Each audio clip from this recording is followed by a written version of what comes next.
কোন বিপদ আমাদের জন্য পরীক্ষা আর কোন বিপদ আমাদের জন্য আযাব, এটি বোঝার কোনো উপায় আছে কিনা। একজন বক্তা টিকটকার হয়েছিল, সে পুনরায় আবার ওয়াজে ফিরে এসেছে, তাকে ওয়াজের দাওয়াত দেওয়া উচিত হবে কিনা। হজ করতে গিয়ে হাজিদের অহেতুক সেলফি তোলা কতটুকু সঙ্গত। তওবা করার আগের পাপ কি কিয়ামতের দিন মিজানের পাল্লা ওজন করা হবে।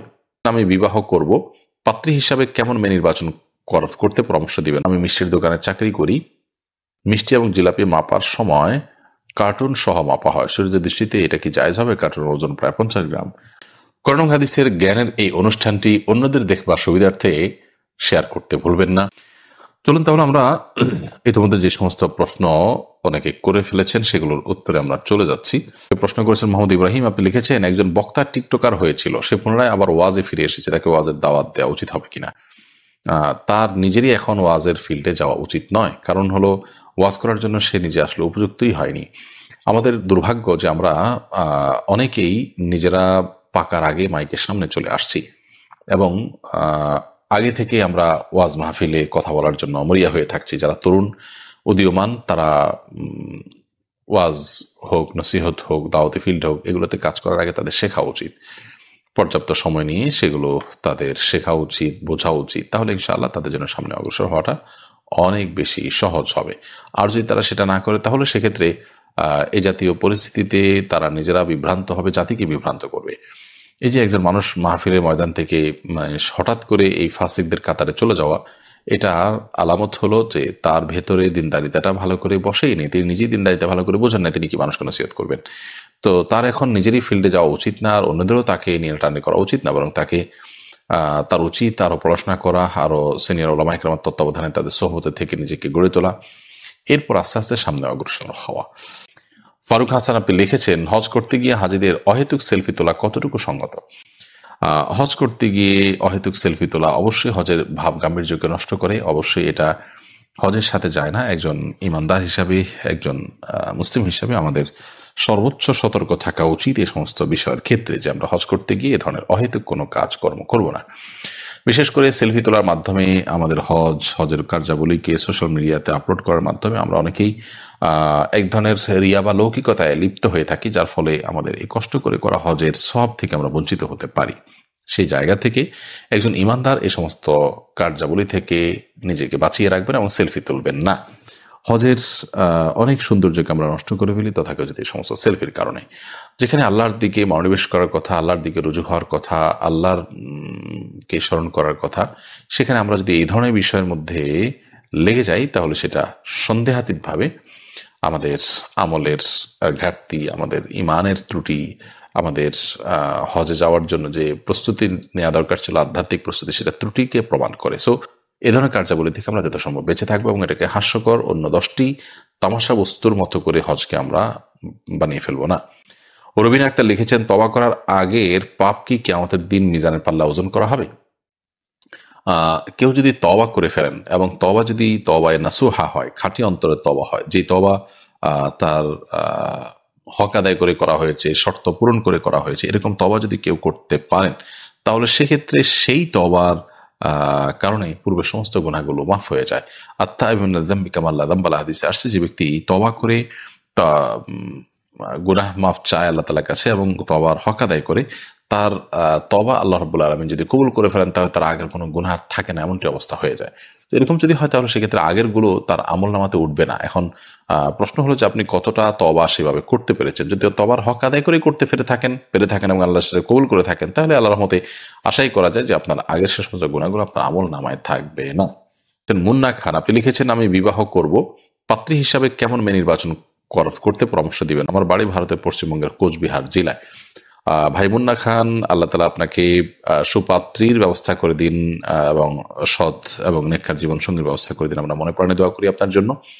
আর সেই সাথে আপনার জন্য পরামর্শ হবে নবী সাল্লাল্লাহু আলাইহি ওয়াসাল্লামের হাদিসের আলোকে আপনি দিনদারিতাকে অগ্রাধিকার দিয়ে আপনার জীবন সঙ্গিনী নির্বাচন করবেন। অর্থাৎ যাকে আপনি বিয়ে করবেন তিনি যেন দিনদার হন, তিনি যেন আল্লাহভীরু হন, তার মধ্যে যেন আল্লাহর ভয় থাকে এবং তিনি যেন দিন শেষে সত্যিকারের দিনদার হন। আমরা অবশ্য আজকাল দিনদারিতার ক্ষেত্রেও, দিনদারিতা নিরূপণ করার ক্ষেত্রে আমরা ভুল করি। ছেলেদের ক্ষেত্রে আমরা অনেকে মনে করি দাড়ি টুপি আছে, নামাজ পড়া, এটাই দিনদারিতার জন্য যথেষ্ট। মেয়েদের ক্ষেত্রে বোরকা আছে, নামাজ কালাম পড়ছে, আমরা মনে করি দিনদারিতার জন্য এটাই যথেষ্ট। অথচ এটা দিনদারিতার একটা আলামত মাত্র, কিন্তু চূড়ান্ত দিনদারিতা হলো একজন মানুষের ভেতর থেকে যখন আল্লাহর কাছে তিনি নিজেকে সমর্পণ করেন, আল্লাহর কাছে নিজেকে যখন উপস্থাপন করেন এবং আল্লাহর কাছে বান্দা হিসাবে বান্দী হিসাবে যখন নিজেকে তিনি পেশ করেন, তখন তিনি মূলত দিনদার মানুষ হিসাবে চূড়ান্তভাবে তাকে বলা যায়।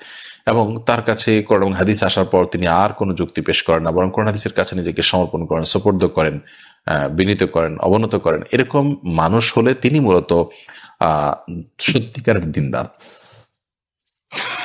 অনেকে আছেন যে বাহ্যিকভাবে তিনি দিনদার, অথচ তার কাজে কর্মে তিনি পরিপূর্ণভাবে কোরআন হাদিসের অনুসারী নন, হালাল হারামের বাছবিচার নেই, আল্লাহর ভয় তার মধ্যে নেই। এরকম যদি হয় তাহলে সেক্ষেত্রে সেই লোক কখনো প্রকৃত অর্থে দিনদার নয়। নবী সাল্লাল্লাহু আলাইহি ওয়াসাল্লাম বলেছেন, তুনকাহুল মারআতু লিআরবা, মেয়েদেরকে চারটি জিনিস দেখে সাধারণত বিয়ে করা হয়। লিমালিহা ওয়া লিজামালিহা ওয়া হাসাবিহা, কারোর সম্পদ, কারোর বংশমর্যাদা, কারোর সৌন্দর্য দেখে বিয়ে করা হয়। আবার অনেকে দিনদার ধার্মিকতা দেখে বিয়ে করে। তবে নবী সাল্লাল্লাহু আলাইহি ওয়াসাল্লাম বলেছেন, ফাজফা বিযাতিদ দ্বীন, তুমি ধার্মিকতা দেখে বিয়ে করার চেষ্টা করবে, অর্থাৎ এর মাধ্যমে তুমি সফল হওয়ার চেষ্টা করবে। এজন্য আমাদের প্রচেষ্টা থাকা উচিত যেন আমরা ধার্মিকতাকেই সবকিছুর উপরে অগ্রাধিকার দিই এবং সেটা বিবেচনা করি, যেন পাত্র পাত্রী নির্বাচন করি। আল্লাহ তাআলা আমাদেরকে সেই তৌফিক দান করুন। আতাউল হক আপনি লিখেছেন, আমি মিষ্টির দোকানে চাকরি করি। মিষ্টি এবং জিলাপি মাপার সময় কার্টুন সহ মাপা হয়, শরীরের দৃষ্টিতে এটা কি জায়েজ হবে? কার্টুনের ওজন প্রায় 50 গ্রাম। দেখুন, ইচ্ছাকৃতভাবে কার্টুনের নিচে আপনার শক্ত আপনার কাগজ টাগজ ইত্যাদি দিয়ে, একটা হলো যে মিষ্টি সংরক্ষণের জন্য যদি দেওয়া হয়ে থাকে সেটা যতটুকু প্রয়োজন ততটুকু, আরেকটা হলো যে ইচ্ছাকৃতভাবে ভারী কাগজ ইত্যাদি দিয়ে ওজন বাড়ানো হয় এবং মিষ্টি বিক্রি করা হয়। তো সেরকম প্রতারণা করা হলে সেই দোকানে আপনার চাকরি করা জায়েজ হবে না, এবং সেরকম মিষ্টি বিক্রি করা আপনার জন্য জায়েজ হবে না, কারণ এটা সুস্পষ্ট প্রতারণা। যেটা একেবারে সহনীয় পর্যায়ে, মানে এর নিচে আর সম্ভব না, এটা ওপেন সিক্রেট, সবাই জানে এবং ক্রেতাও জানে যে হ্যাঁ এটার এই পরিমাণ ওজন আছে, তো সেটা থাকলে কোনো অসুবিধা নেই। 50 গ্রামটা সেই জন্য সেক্ষেত্রে সহনীয় কিনা আমি পুরোপুরি শিওর না। যদি এটা সহনীয় হয় এবং এর নিচে আর সম্ভব হয় না, তাহলে সেক্ষেত্রে নিশ্চয়ই ক্রেতা এটাকে মেনে নিয়ে কিনছেন, সেই হিসাবে আপনি এটা বিক্রি করতে পারেন বা দোকানে চাকরি করতে পারেন। এমডি মোস্তাফিজুর রহমান আপনি লিখেছেন, কোন বিপদ আমাদের জন্য পরীক্ষা, কোন বিপদ আমাদের জন্য পরীক্ষা আর কোন বিপদ আমাদের জন্য আযাব, এটি বোঝার কোনো উপায় আছে কিনা? নিশ্চিত বোঝার কোনো উপায় নেই, নিশ্চিতভাবে বলার কোনো উপায় নেই যে এটি আমাদের জন্য পরীক্ষা আর অমুকটি আমাদের জন্য আযাব, এরকম নিশ্চিত করে বলবার কোনো সুযোগ নেই। তবে একজন ইমানদার নিজের ব্যাপারে যখনই কোনো ব্যত্যয় বিপর্যয় দেখা দিবে, তখন তিনি ভাববেন যে হয়তোবা এই বিপর্যয় আমার কোনো কৃতকর্মের ফসল হিসেবে হয়েছে, অর্থাৎ তিনি নিজেকে দোষারোপ করবেন এবং নিজের সংশোধন করার চেষ্টা করবেন, কারণ দিন শেষে তারই লাভ। যদি আমি নিজেকে দোষারোপ করি তাহলে আমার সংশোধনের পথ উন্মোচন হলো।